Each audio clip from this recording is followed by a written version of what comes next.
একটু পিছনে জায়গা নেন।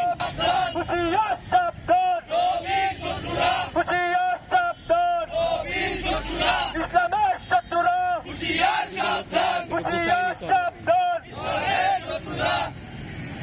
আপনারা সবাই অবগত আছেন, গত কয়েকদিন ধরে মুসলমানদের কলিজা হযরত মুহাম্মদ রাসূলুল্লাহ সাল্লাল্লাহু আলাইহি ওয়াসাল্লামকে নিয়ে তার চরিত্রের দাগ টেনেছে ভারতের এক গোলাম। সেই নবীর উম্মত, যে নবীর চরিত্রের সার্টিফিকেশন আল্লাহ তাআলা কোরআনের ভিতর ঘোষণা করেছেন, আলহামদুলিল্লাহি উসওয়াতুল হাসানা, যে আমার নবীকে আমি উত্তম চট্টম চরিত্রের অধিকারী নবীর উম্মত, আমাদের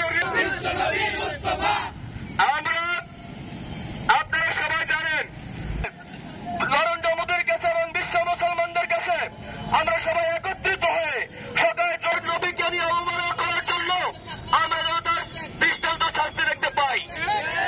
আমরা জানেন আবু জাহেলের শত্রু ছিল